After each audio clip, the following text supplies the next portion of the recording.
Elsa Ukrainin is about to marry Julius Royas, the heir to a powerful duke's family, even though she's never met him. In fact, the first time she sees her future husband is just minutes before the wedding.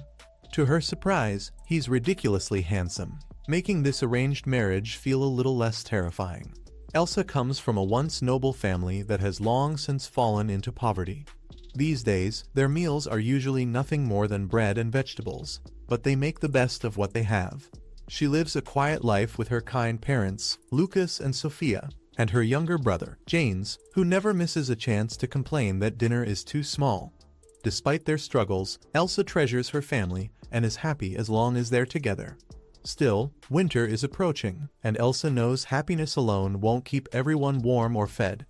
At 19 years old, she's already received several marriage proposals from nobles, and she starts thinking that marrying into a wealthy family might be the only way to secure a better future for her parents and brother. Just as she's about to tell her family she's ready to accept a proposal, they reveal some unexpected news.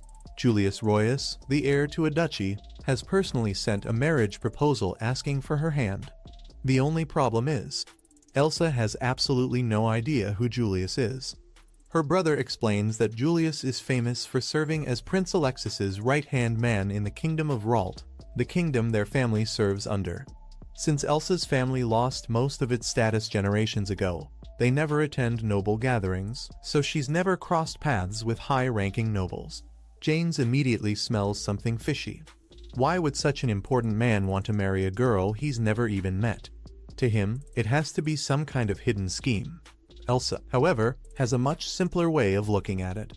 Julius promises to repair her family's old house and make sure they never have to worry about money again. That's all she needs to hear. If marrying a stranger means her parents can live comfortably and her brother can continue his studies, she's willing to do it without hesitation. Her parents worry that she's sacrificing her own happiness, but Elsa smiles because, to her, seeing her family happy is happiness enough. Before long, the wedding day arrives. Elsa looks stunning in her wedding dress, and at the ceremony she finally meets Julius in person. Despite looking mature enough to be much older than her, he's incredibly charming, polite, and surprisingly gentle. Instead of treating her like part of a business deal, he treats her with genuine respect, which immediately puts her at ease.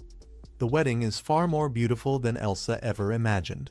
After the ceremony, Julius even hosts a garden party just for her because he heard she loves gardening. Elsa can't help but laugh a little at the misunderstanding. Back home, she doesn't have a fancy garden, just a small vegetable patch. Even so, she appreciates the thoughtful gesture, and for the first time, this unexpected marriage doesn't seem so frightening after all. Now that Elsa is officially Julius's wife, she's suddenly thrown into the glamorous world of high society. The first noble she meets is Julius's childhood friend, Rebecca Riccone. Rebecca admits she was surprised Julius got married at all, but she's warm, friendly, and absolutely stunning. Then again, to Elsa, everyone in the noble world looks like they walked straight out of a fairy tale. Growing up in the countryside doesn't exactly prepare you for this level of elegance. Unfortunately, not everyone is so welcoming.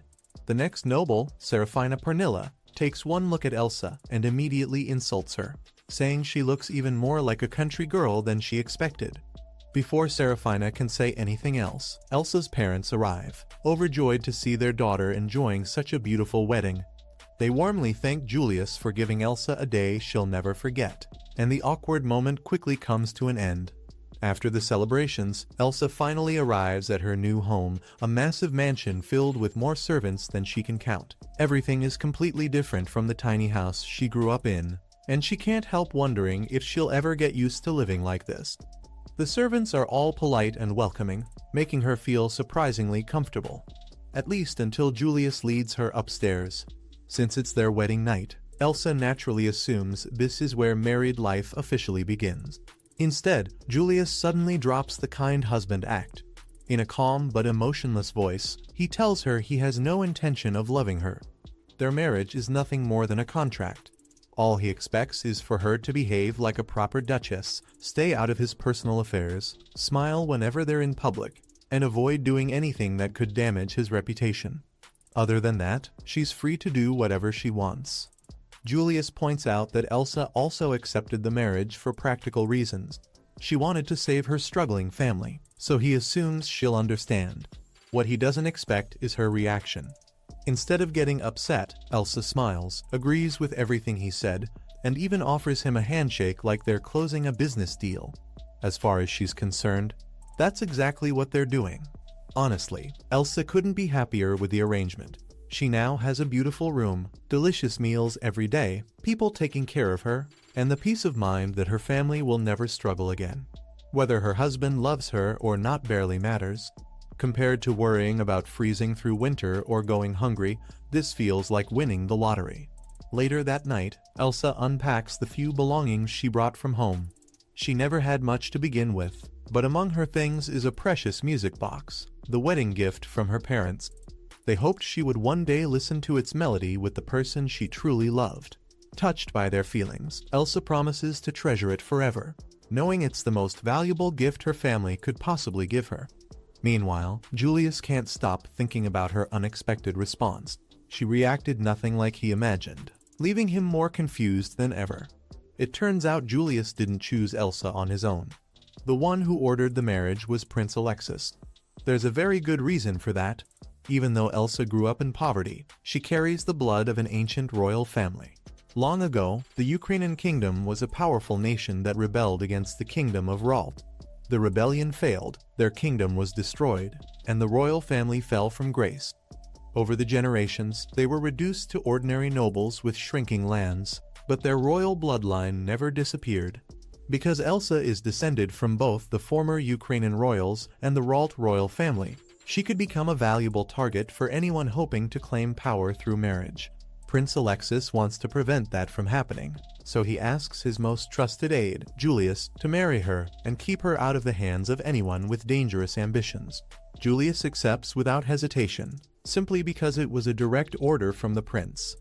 Meanwhile, Serafina returns home and wastes no time complaining about Julius's new wife to her brother, Yarmo. It's pretty obvious she's upset because she had feelings for Julius, and watching him marry someone else stings a little. Yarmo, however, isn't interested in the gossip. Instead, he becomes curious about the mysterious woman who managed to become Julius's wife. As for Elsa, she's living her best life already. She's stretched out on a soft, luxurious bed, wrapped in warm blankets, and for the first time in years, she doesn't have to worry about freezing through the winter. Compared to her old life, this feels like a dream, so she's perfectly happy to enjoy every moment and let the future worry about itself. We finally learn why Julius is always so cold and serious. He grew up in a house where love practically didn't exist. His parents never loved each other. Their marriage was nothing more than a political arrangement, and watching that completely shattered Julius's belief in love and happy families. He had buried those painful memories long ago, but now that he's engaged again, the nightmares have started creeping back. Meanwhile, Elsa is living her best life in the mansion. She's somehow become friends with the chefs, cooks, and even the maids. Julius even gives her a small patch of land for a flower garden, and she immediately turns it into a vegetable farm instead. Priorities. The only time she and Julius really spend together is during breakfast, where she's always cheerful and kind. Her genuine warmth leaves Julius completely confused because he's never met someone quite like her. During breakfast, Elsa notices that Julius always leaves his salad untouched. The maids tell her not to worry because he's hated vegetables for as long as anyone can remember. But Elsa refuses to accept defeat. Like a mom trying to trick a picky little kid, she starts thinking of ways to secretly hide vegetables inside his other food, so he'll eat them without noticing. One day, Elsa receives several letters, including a lovely invitation from Marchioness Rebecca. She's the same noblewoman who welcomed Elsa at the wedding and mentioned that she had been Julius's childhood friend. Rebecca invites Elsa to a traditional tea party, and Elsa happily accepts. However, Elsa isn't the only guest. Serafina Parnilla, the noblewoman who previously looked down on Elsa for being a commoner, also decides to attend after hearing Elsa might be there. Elsa arrives feeling nervous, but Rebecca warmly welcomes her and says she's been eager to hear how married life with Julius has been going. Since she knows Julius better than almost anyone, she had been worried about them. Hearing that everything is going smoothly puts her mind at ease. Rebecca introduces Elsa to several noble ladies, including Seraphina. Acting as if nothing ever happened, Seraphina greets Elsa with a fake smile and polite words. As they chat, Seraphina slowly begins dropping little comments about Julius, bragging that he used to give her gifts and saying how kind and charming he has always been around women. She clearly hopes to plant seeds of jealousy, but Elsa is so innocent that the plan flies right over her head. Instead of getting upset, Elsa simply becomes curious to learn more about her husband. Rebecca, on the other hand, sees exactly what Seraphina is trying to do. She quickly steps in and reminds Seraphina to watch her manners. Rebecca points out that Seraphina belongs to a count's family, while Rebecca herself is a marchioness. Elsa, however, is now part of Julius's ducal family, making her a duchess and the highest-ranking woman in the room. It was the classiest verbal smackdown imaginable. Completely embarrassed after getting shut down so effortlessly, Seraphina makes an excuse and leaves the party. Rebecca then tells Elsa that Seraphina had never accepted any of her previous tea invitations, making it obvious she came only to cause trouble. But Elsa hadn't even realized she was being insulted. Seeing how pure and kind-hearted Elsa is, Rebecca can't help but think that someone like Julius needs to protect someone as innocent as her, because people like Elsa are incredibly rare. Once the other guests leave, Rebecca and Elsa finally get a chance to talk in private. Rebecca admits she's been worried about how Elsa's marriage with Julius will turn out, so she tells her something very few people know. Julius used to work as an intelligence agent for the royal family. His job was to get close to noblewomen, earn their trust, gather information, and then quietly disappear. That's why so many women dislike him. To them, he looked like a heartbreaker, but in reality, he was simply doing his duty. Julius was always able to keep his emotions under control and never let himself fall in love. Partly because of the painful family he grew up in, Rebecca doesn't tell Elsa this to scare her, but to prepare her for the challenges that might come with being Julius's wife. Elsa, however, isn't convinced for even a second that Julius could be a bad person. She explains that many men wanted to marry her only because they looked down on her family and wanted something from them. Julius was completely different. He asked for nothing except that she become his wife. He lets her do whatever she likes, is renovating her family's home, improving the lives of the people living there, and is even helping her younger brother continue his education. To Elsa, those aren't the actions of a cruel man. They're the actions of someone genuinely kind. Rebecca can't help but smile. She realizes there probably isn't anyone more perfect for Julius than Elsa. Instead of worrying about his mysterious past, Elsa's biggest concern is something much more important: getting him to eat vegetables. She immediately asks Rebecca what kinds of food Julius liked as a child. Rebecca laughs, amazed that Julius is still as picky as ever, and remembers that his favorite dish used to be gratin. Elsa's eyes light up. Perfect. That's another delicious disguise for sneaking vegetables onto his plate. Now even more determined to be the best wife she can be, Elsa starts preparing for Julius's upcoming 24th birthday. Rebecca mentions that Julius never celebrates his birthday, but that only motivates Elsa even more. At the same time, the servants are decorating the mansion with bright sunflowers because the Kingdom of Rals is about to celebrate the Sun Festival, an important holiday honoring the kingdom's founding. Elsa recognizes the festival because her hometown celebrated a smaller version of it, and she's excited that she'll finally get to experience the grand celebration in the capital.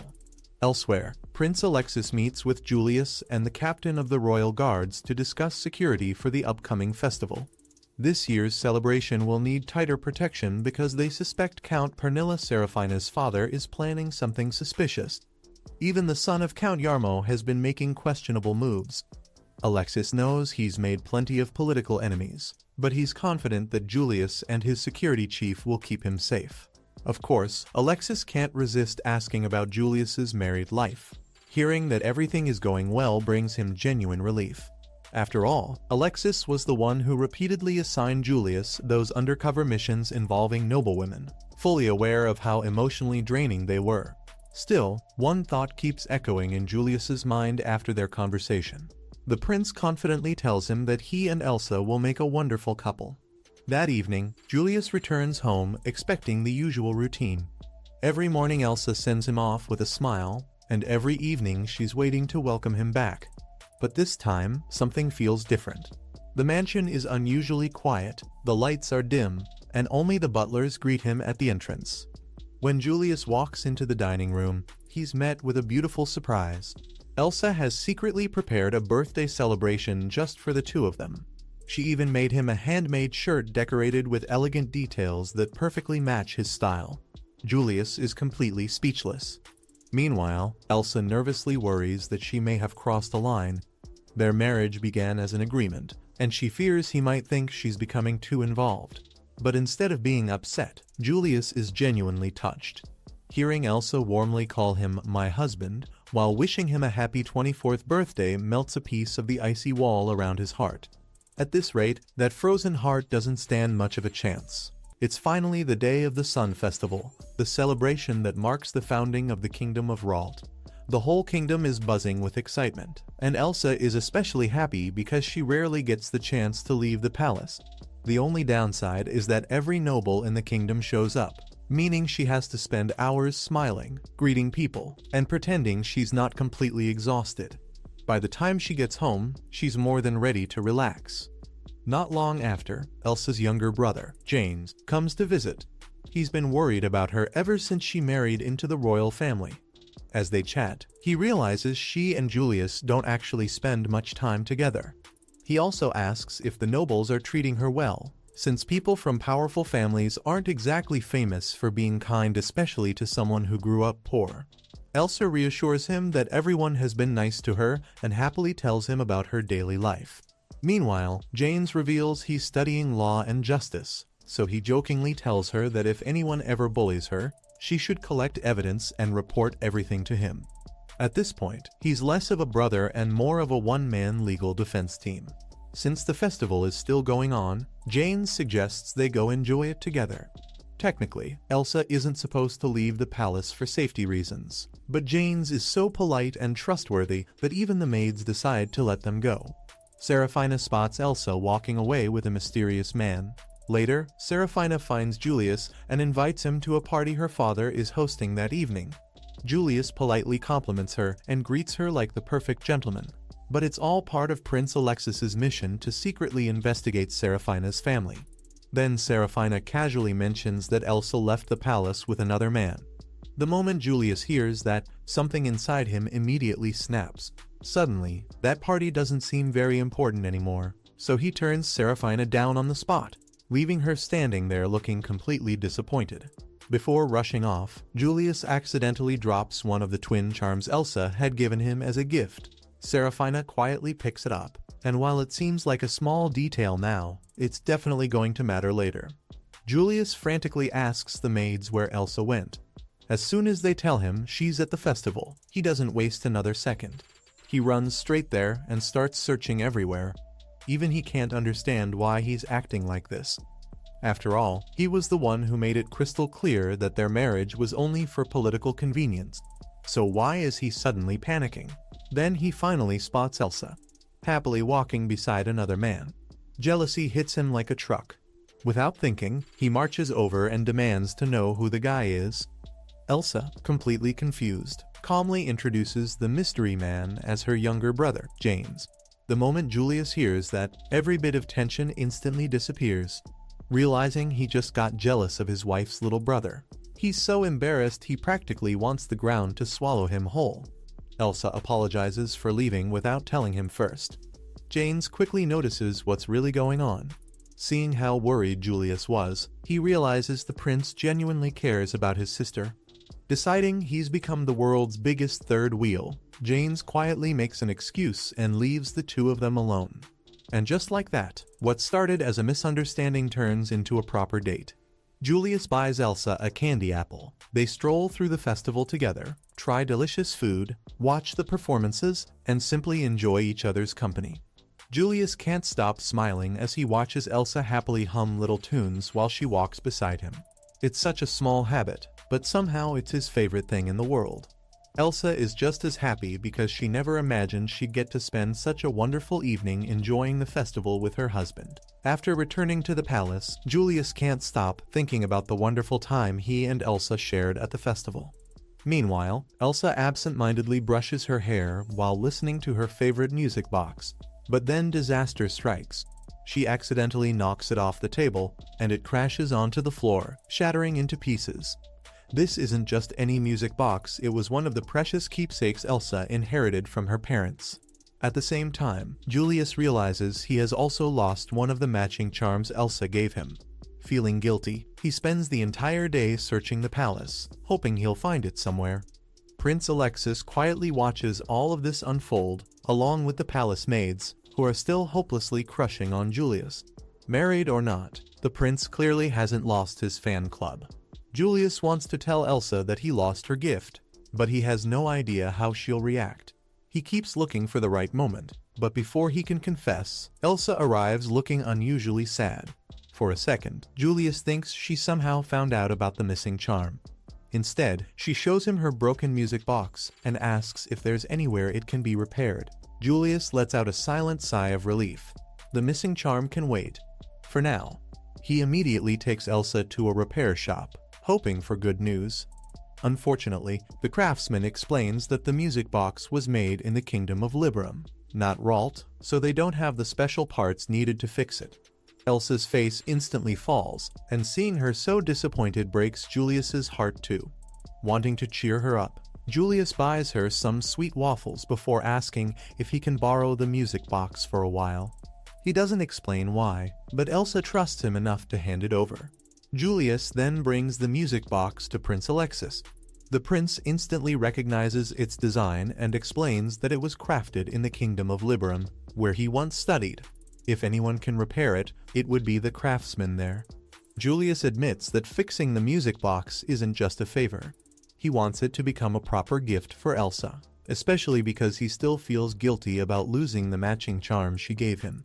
Hearing this makes Prince Alexis smile. His plan is working even better than he expected. Julius hasn't lost his ability to love after all.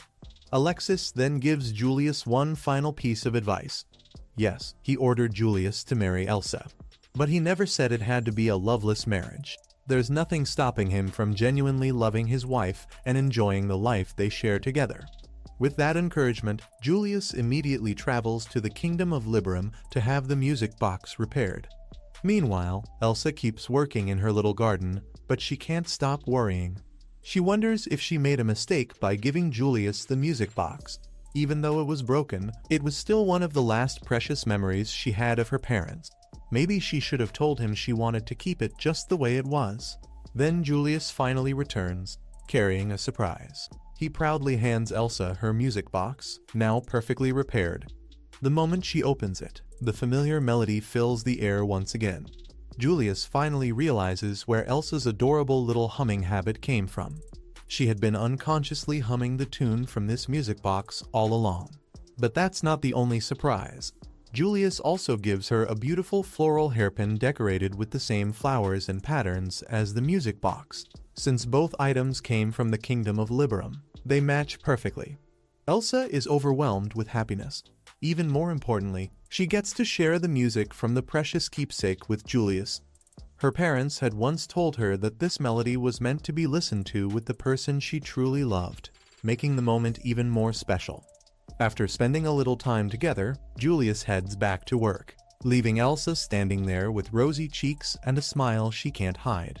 Everything seems perfect, at least for now, because somewhere else, Serafina is staring at the matching charm Julius dropped, and she's already plotting exactly how to use it. Her plan is simple: send it to Elsa's house and let the misunderstanding do all the damage. Safe to say, their peaceful married life is about to get a whole lot messier. With her husband's permission, Elsa finally hosted her very first tea party. Instead of serving ordinary desserts, she surprised everyone with sweets made from vegetables she had grown herself. The guests were completely stunned when they discovered the secret ingredient.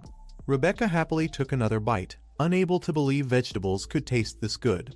Elsa also served fragrant herbal tea and, noticing Serafina sitting quietly, politely offered her a cup as well. Rebecca was caught off guard that Elsa had invited Serafina in the first place.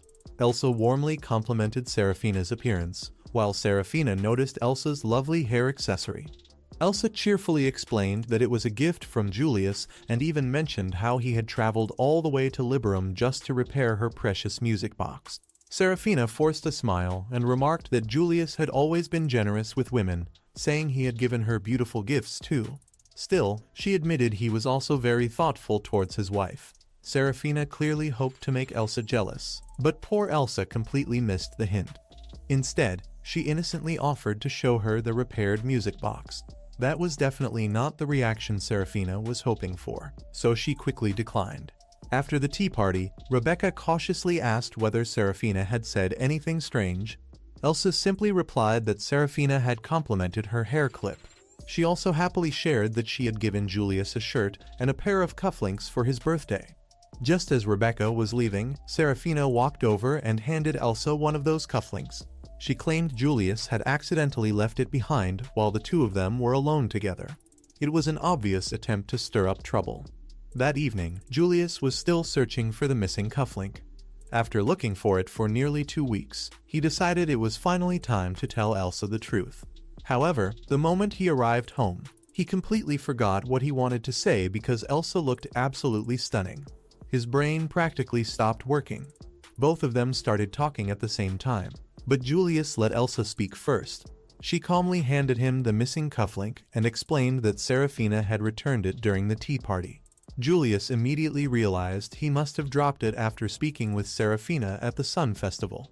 Relieved to finally have it back, he smiled brightly. Watching his sparkling expression made Elsa blush, but after remembering Serafina's comments, she simply convinced herself she would have to get used to Julius naturally charming everyone around him. Meanwhile, Julius was left even more confused. Elsa didn't seem bothered that Serafina had the cufflink, nor did she look jealous in the slightest. He sadly concluded that she probably didn't see him as a romantic partner at all. With nothing else to do, both of them quietly went to bed. The following morning, they shared breakfast as usual. Julius warned Elsa that work would keep him late again and gently told her not to wait for dinner. After he left, Elsa planned to spend the day sewing with the maids. Just then, she overheard one of them panicking because Julius had forgotten an important document case. Without wasting a moment, Elsa decided to deliver it herself. When she arrived at the royal castle, she was amazed by its enormous size and luxurious halls. Using a map, she slowly made her way through the building, stopping every few minutes to admire the beautiful scenery like an excited tourist on her first holiday. She was eventually directed to the south wing, where Julius was working, but along the way she stumbled upon a breathtaking garden filled with rare flowers she had never seen before. As Elsa admired the plants, a handsome nobleman approached and politely asked whether she was lost. Startled, she apologized for wandering into the garden without permission. After introducing himself, she realized he was Jarmo, Serafina's older brother. The resemblance between the siblings was impossible to miss. Elsa introduced herself as Julius's wife, and Jarmo revealed that he and Julius had attended the Royal Academy together. Curious, Elsa eagerly said she would love to hear stories about Julius's school days someday, not the romantic gossip, but the kind of things he enjoyed and what he was really like. Jarmo found her refreshingly amusing. Since he knew Julius and Elsa had barely met before their marriage, he asked how the two had ended up together. Remembering her promise to Julius, Elsa carefully explained that it had been an arranged marriage based on their family's status. She became so nervous that she accidentally dropped the box she was carrying. As Jarmo picked it up, he warned her that someone as kind and innocent as her could easily get hurt because Julius was surrounded by countless romantic rumors. Then, with a confident smile, he added that if she were with him instead, she would never have to wear such a troubled expression. Talk about shameless flirting. Before things could become any more awkward, Hannes appeared. He was surprised to see his sister there, while Elsa was equally surprised to find him working in the castle. Hannes explained that after graduating, he would become a civil official, so he had already started helping organize documents and deliver orders to gain experience. When Elsa mentioned she had come to deliver Julius's forgotten documents, Hannes offered to guide her since he was heading there anyway. Elsa thanked Jarmo, who smiled and said he hoped they would meet again before the siblings continued on their way. On the way to Julius's office, Hannes quietly warned Elsa to be careful. Even though their family had fallen on hard times, They were still descendants of a lost royal bloodline, so they had to watch their words around powerful nobles. Elsa simply explained that Jarmo had only spoken to her because he thought she was lost. Hannes wasn't so convinced. From his point of view, his innocent sister looked like a tiny rabbit casually chatting with a very hungry fox, and she had absolutely no idea. Soon they arrived at the castle's enormous library, where Julius handled his work. Elsa handed the forgotten document case to the librarian, who immediately recognized that the papers were needed for an important decision that very day. Elsa also gave her a basket of homemade sweets, asking her to share them with everyone working there.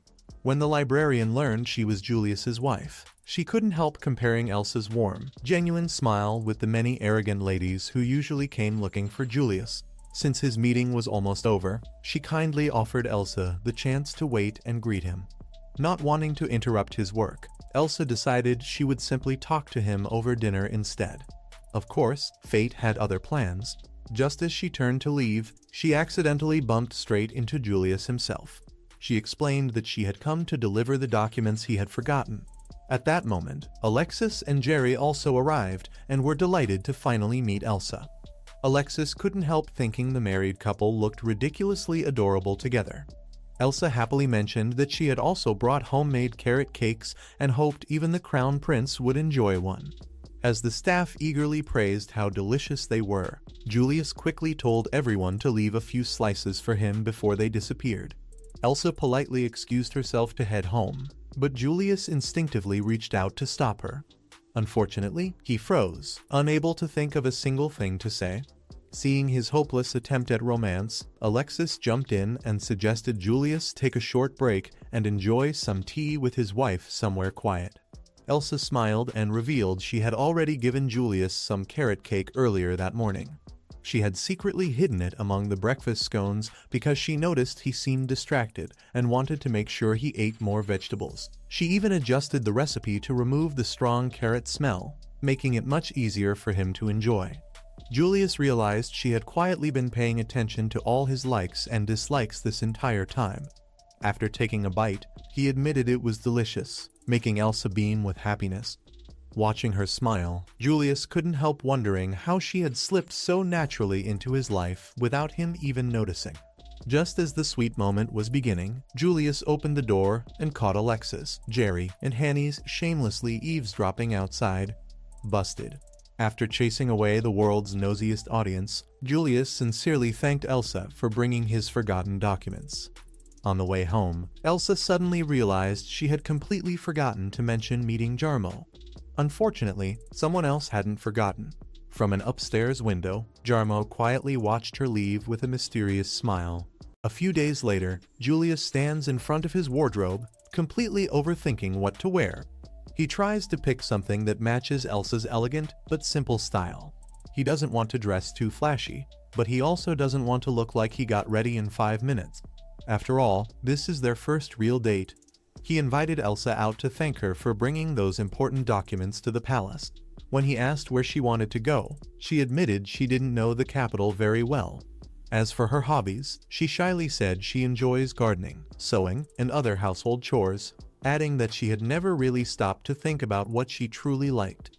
Julius smiles and decides he'll choose the destination this time, but promises that in the future they'll explore all kinds of places together. After finally settling on an outfit, a maid tells Julius that his wife is waiting in the entrance hall. The moment he sees Elsa, he's completely stunned. On the way to the carriage, she happily admits that she was so excited about today that she barely slept the night before. Julius immediately turns red and can't stop thinking about how beautiful she looks. During the carriage ride, Elsa tells him how happy she was when he invited her out. With clear blue skies overhead, it couldn't have been a more perfect day. Their destination turns out to be a newly opened botanical garden. Julius picked it because he remembered how much Elsa loves flowers and gardening. The plan works perfectly. Elsa is fascinated by every corner of the garden, praising the beautiful flowers and how carefully they're maintained.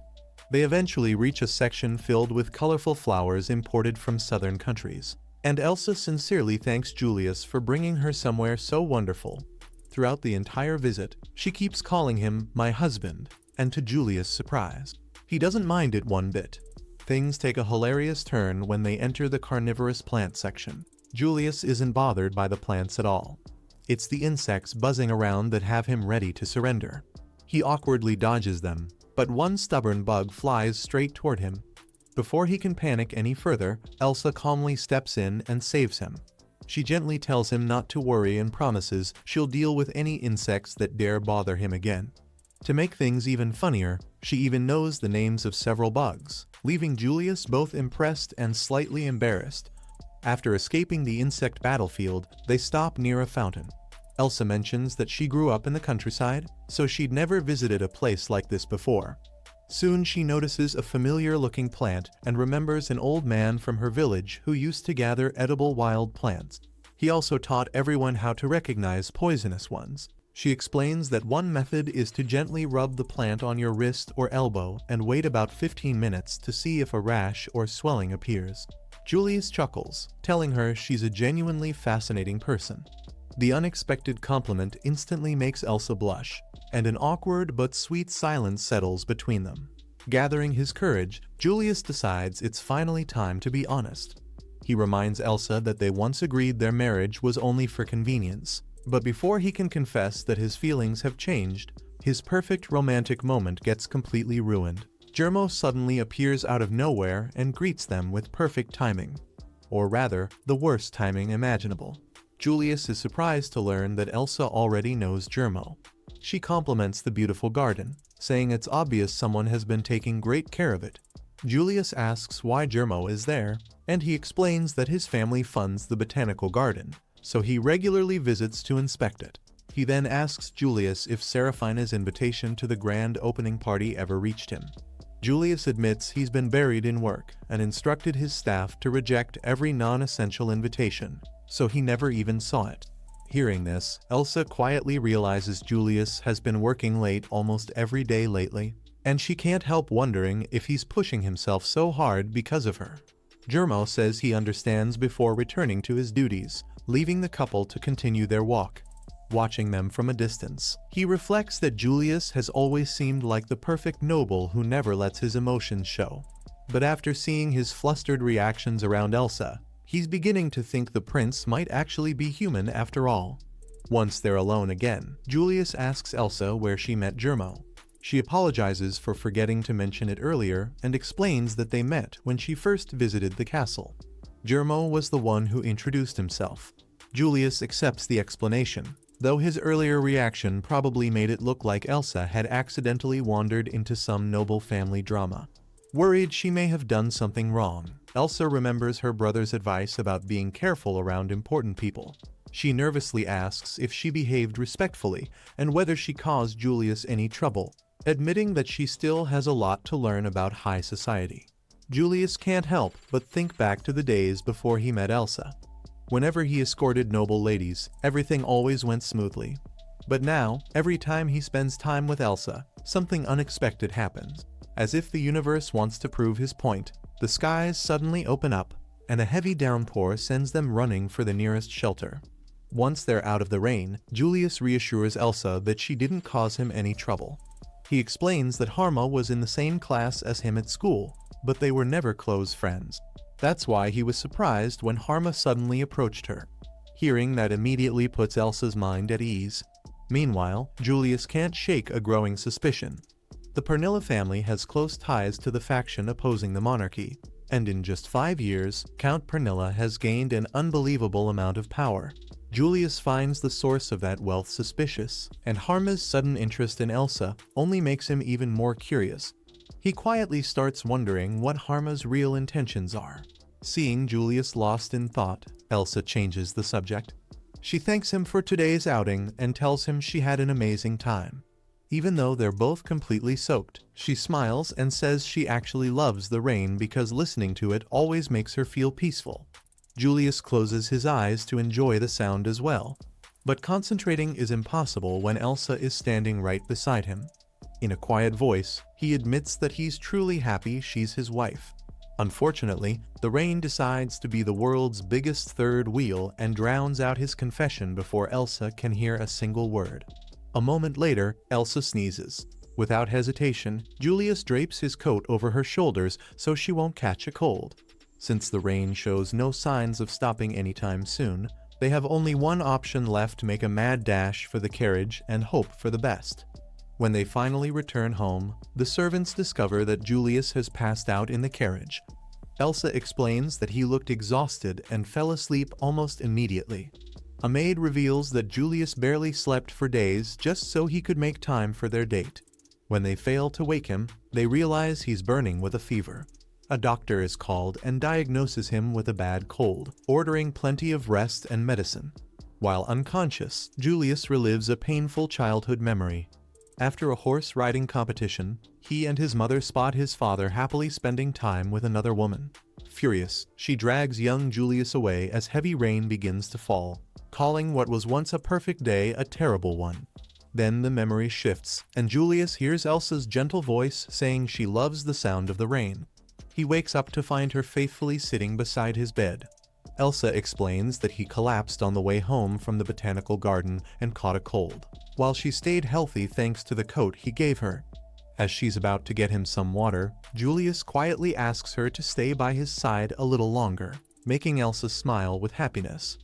The next morning, Julius wakes up feeling much better and finds Elsa asleep in a chair after watching over him all night. She brings him a traditional family drink to help him recover. Although Julius looks at it like it's a punishment in a cup, he drinks it anyway to avoid hurting her feelings. Julius apologizes for making her care for him all night, but Elsa insists it wasn't a burden. She reminds him they're family now, so taking care of each other is only natural. Her words make Julius realize this marriage has become far warmer than he ever imagined, and for the first time in years, he truly feels like he has a family. The moment gets even lighter when Elsa reveals the special drink was only juice before handing him his actual medicine. After recovering, Julius apologizes to Prince Alexis for missing work. Alexis says Elsa already informed him, then gives Julius an urgent undercover mission. A grand party is about to be held at Count Pernilla's estate, and Julius must secretly investigate what is really going on there. Julius receives a new mission from Prince Alexis. Another informant has managed to get a guest list for the Pernilla family's grand party, and Julius must attend to figure out which nobles secretly support Count Pernilla's anti-monarchy movement. Of course, he isn't going alone. He invites Elsa to accompany him as his wife, a request that catches her completely off guard. She had been peacefully arranging beautiful seasonal flowers with the other maids, something she had always enjoyed doing back home. Julius explains that this is part of his work, and Elsa immediately understands that she has an important role to play. She gladly agrees and promises to prepare as best as she can. Elsa doesn't just focus on looking elegant, she studies noble etiquette so she won't embarrass Julius. She remembers her mother explaining that these lavish evening parties aren't just about dancing and fancy food. They're where nobles strengthen alliances, show off their wealth, and quietly buy each other's loyalty. Determined to fit in, Elsa prepares herself for every possible situation. For the special occasion, Julius personally chooses Elsa's dress, and the moment he sees her wearing it, he's completely speechless. His expression says everything. He's absolutely captivated. When they arrive at the mansion, Elsa is understandably nervous, but she's determined to make Julius proud. Meanwhile, Julius is already scanning the crowd, mentally checking every suspicious guest against Prince Alexis's list. Rebecca is also attending the party and quickly walks over to greet Elsa. She compliments her beautiful dress and mentions that her own husband picked out hers as well. The two women chat comfortably, proving they've become surprisingly close friends. Julius can't help but wonder when exactly that friendship happened. Then another unexpected guest catches his attention. James, the younger brother, has also been invited after Jarmo Pernilla casually met him in one of the palace hallways. That invitation feels far too convenient to be a coincidence. Soon, the Pernilla family makes a grand entrance and welcomes everyone with expensive wine, delicious food, elegant music, and a magnificent ballroom. The family looks every bit as wealthy and influential as their reputation suggests. Before long, Lord Pernilla personally greets Julius, thanking him for attending before politely introducing himself to Elsa. But the introductions don't last long. Serafina quickly swoops in, politely asks Elsa for permission, and practically drags Julius away before she can even think about objecting. Conveniently, this is exactly what Julius needs. Seraphina leads him straight towards several nobles whose names appear on Prince Alexis's list, giving him the perfect opportunity to listen carefully and gather information without raising suspicion. Left on her own, Elsa fully understands that this is part of the mission. She spends the evening doing the exhausting work of mingling with noble after noble, smiling through endless conversations while making a good impression. At the same time, Count Pernilla quietly realizes that Julius is investigating something at the party. He just has no idea what Julius is actually after. Jarmo confidently tells his father not to worry because he'll handle everything himself. His father then asks the question that changes the mood entirely. Has Jarmo finally discovered Julius's greatest weakness? Jarmo doesn't waste any time looking for Julius's weak spot. The very first person he sets his eyes on is Elsa.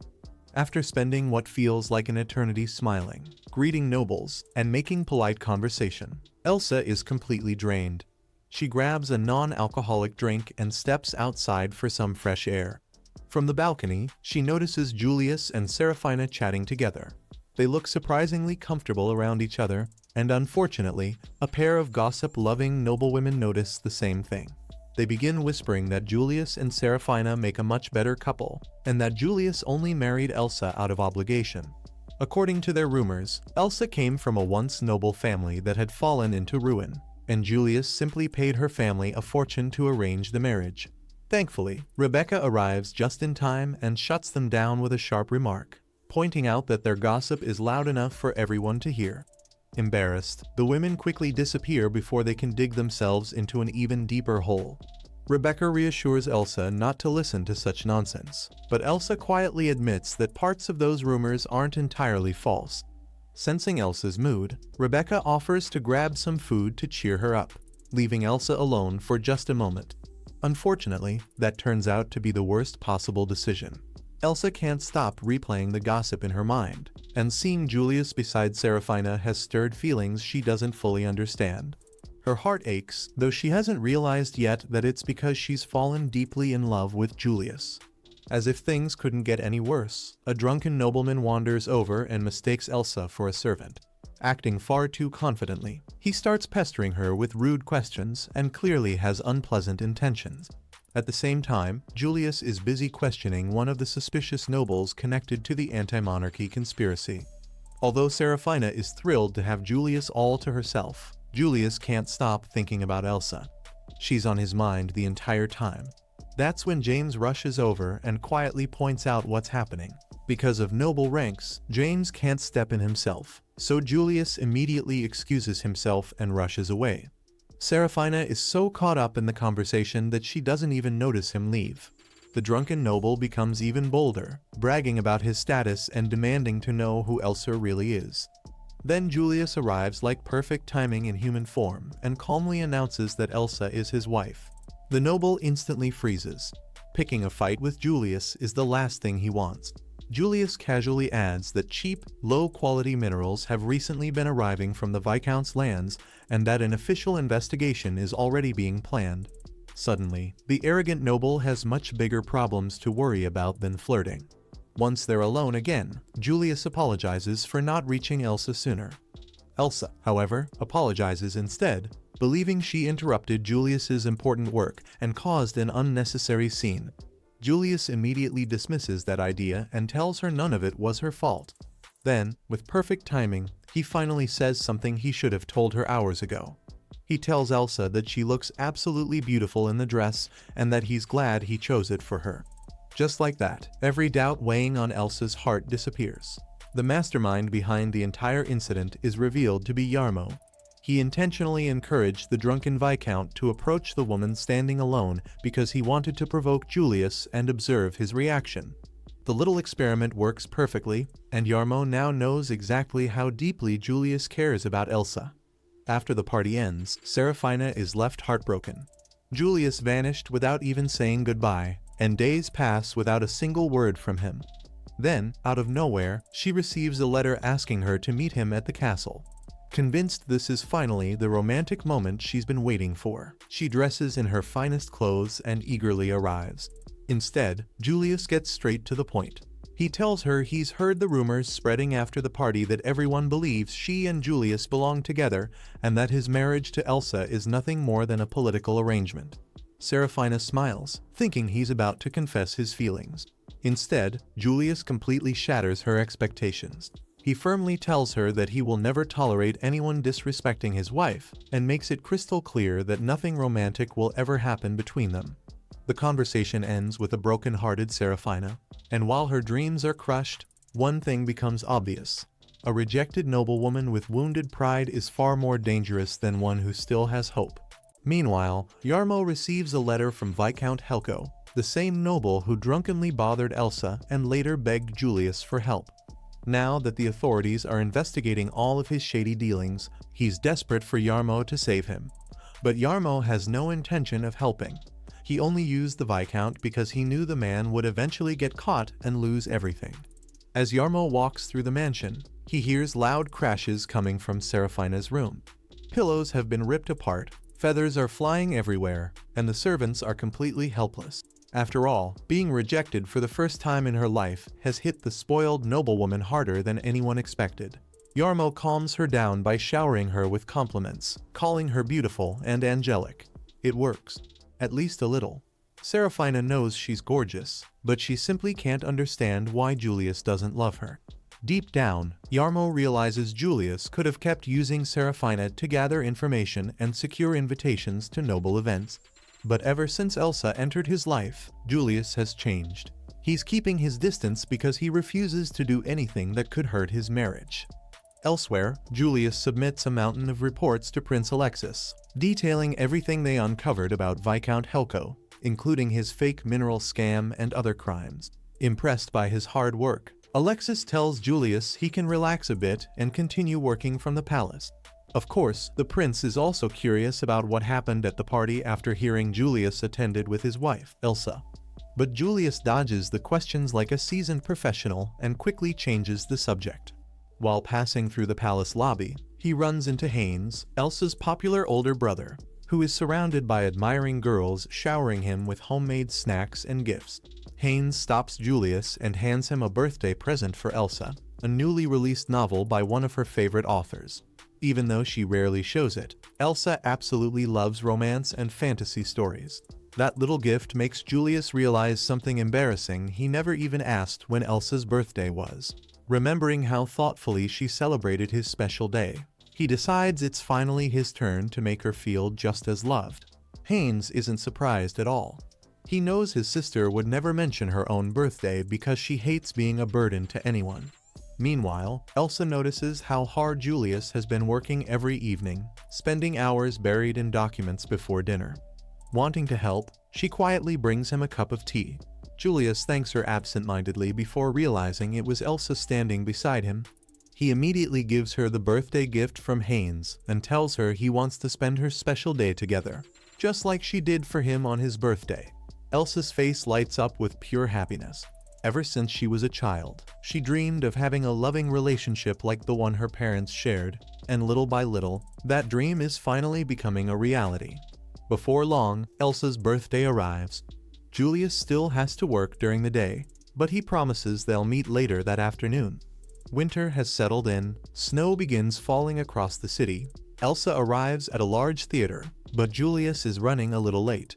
Since it's freezing outside, she stays warm inside the carriage with a cozy blanket her parents gave her and passes the time by reading her favorite novel.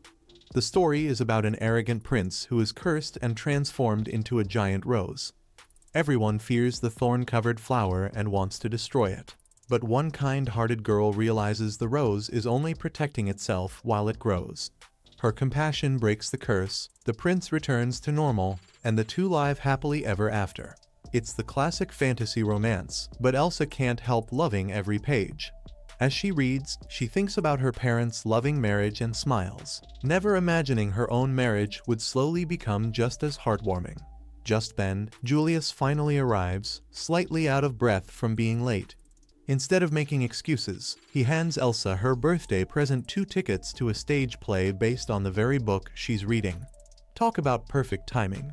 Elsa's eyes sparkle with excitement because it's obvious Julius put real thought into the gift. The two hold hands as they head inside, and Julius is determined to make this a birthday she'll never forget. The play is everything Elsa hoped for. Seeing her favorite story come to life on stage, complete with the beautiful roses, fills her with joy. Julius enjoys the performance too, but what makes him happiest is watching Elsa smile from beginning to end. He even admits that he'd never felt the urge to celebrate someone else's birthday before. But after seeing how much effort Elsa put into making his birthday special, he genuinely wanted to return the favor. Their relationship has gone from an arranged marriage to something that feels warm, natural, and surprisingly sweet. A few days later, Elsa heads into town to buy flowers for her garden. Julius had even helped prepare the soil so she could plant whatever she wanted, making the hobby even more meaningful. While shopping, she spots a special rose that blooms all year round. Remembering the beautiful play she watched with Julius, she can't resist buying it. While walking home alone, Elsa stumbles across a small church hidden away from the busy streets. It also serves as an orphanage, and a notice outside says they're looking for teachers and donations. Inside, she overhears a man asking one of the nuns to send the orphan children to work because there are plenty of jobs in the city. The nun insists the children deserve an education instead, but admits they don't even have enough teachers. Without hesitating, Elsa volunteers to teach the children herself, proving once again that helping others comes naturally to her. Meanwhile, Julius is working harder than ever. His coworkers notice he's finishing assignments at record speed, but not because he's suddenly become a workaholic. He's trying to earn free time and vacations so he can spend more days with Elsa. Before getting married, Julius would accept any mission, no matter how far away it was. Now, someone precious is waiting for him at home, and he doesn't want to leave her alone any longer than necessary. That evening, Julius returns to the mansion and finds Elsa asleep. Rather than waking her, he quietly drapes his coat over her shoulders and waits patiently until she wakes up on her own. Elsa apologizes for dozing off and tells him about her day. She almost mentions volunteering at the orphanage, but decides to wait until he's less busy with work. Since they're both hungry, they enjoy a peaceful dinner together. Unfortunately, their quiet happiness doesn't stay secret for long. News of Elsa becoming the orphanage's new teacher soon reaches Jarmo, and knowing him, he's already plotting another scheme to meddle in the lives of the adorable lovebirds. Elsa is happily teaching at the orphanage and is impressed by how quickly the children are learning. When one of them asks if she will bring more sweets, she promises she will as soon as they finish studying. A nun soon enters the classroom and thanks Elsa for helping the children. Elsa says she is happy to help, but admits that the orphanage could really use more notebooks and pens. The children then invite her to play hide and seek, and of course, she agrees. Later, while walking through the streets, Elsa thinks about how much she enjoys teaching the children. Some are great at math, others read surprisingly well, and a few are talented artists. She starts wondering how she can improve their weaker skills and whether separating them by ability would make teaching easier. Unfortunately, her educational planning session is interrupted when she accidentally bumps into someone. When Elsa looks up, she realizes it is Jarmo. After apologizing, she asks what he is doing there and explains that she has started working as a teacher at the church's orphanage. Jarmo jokingly calls her a philanthropist for teaching children who are not even related to her. Elsa brushes off the compliment and says she simply enjoys spending time with the kids. Meanwhile, Julius is heading toward his carriage when the driver tells him that Elsa might be at the gardening shop or the church, so he decides to look for her. As he walks, Julius wonders why Elsa has been going out so often and jokingly wonders if it is vegetable transplanting season. But his mood quickly changes when he sees Jarmo touching Elsa's hair while she smiles. Julius immediately starts imagining all sorts of things and remembers how his parents used to argue about the partners they brought home. He hates the uncomfortable feeling creeping into his chest. Fortunately, the truth is much less dramatic. Jarmo was only removing a piece of paper from Elsa's hair. Since it is getting dark, Jarmo offers to walk Elsa to her carriage. During the walk, he asks whether Julius knows about her teaching job. Elsa admits that she has not found the right moment to tell him. Jarmo suspects that Julius heard a rumor and came to see the situation for himself, which makes him wonder if something strange is going on. Back in his carriage, Julius keeps thinking about why Harmo was with Elsa. He wonders whether the ducal Pernilla family is involved or if Harmo is trying to gather information about him through his wife. If that is the case, Julius thinks Elsa might need guards for protection. Still, he cannot stop another possibility from bothering him. Perhaps Elsa actually wanted to see Harmo, and maybe the two of them have been meeting for quite some time. When Elsa finally returns to the mansion, she approaches Julius's room and apologizes for coming home so late. She even offers to bring him something light to eat if he is tired. Julius, however, responds coldly and tells her that he does not want anything tonight. Elsa returns to her room feeling worried. She wonders if Julius is simply overworked or if her own clumsiness has somehow caused problems. She had recently felt that the two of them were becoming closer, so his sudden coldness leaves her disappointed. The next morning, Elsa wakes up in a much better mood and decides to harvest some fresh vegetables for Julius's breakfast. While gathering them, she happily thinks that this might finally give her a chance to talk to him. She brings the vegetables to the cooks and asks them to use them for breakfast, only to discover that Julius had already left early for work. Elsa is disappointed that her carefully planned breakfast has been defeated by Julius's work schedule. Thankfully, the cook tells her they can preserve the extra vegetables with salt so they will not go to waste. Later, Elsa sits in the dining room looking rather gloomy before heading downstairs and leaving the mansion. A servant sees her and asks if she really plans to go into the garden despite the cold weather. Elsa explains that touching the soil helps her relax. When the servant asks what she means, Elsa simply says that as long as there is food, people can live happily. However, even Elsa has to admit that the servant has a point about the cold. In the end, she decides that staying inside with a good book is probably a much warmer idea. Back in her room, Elsa looks rather sad as she holds her hairpin and wonders what she should do about Julius.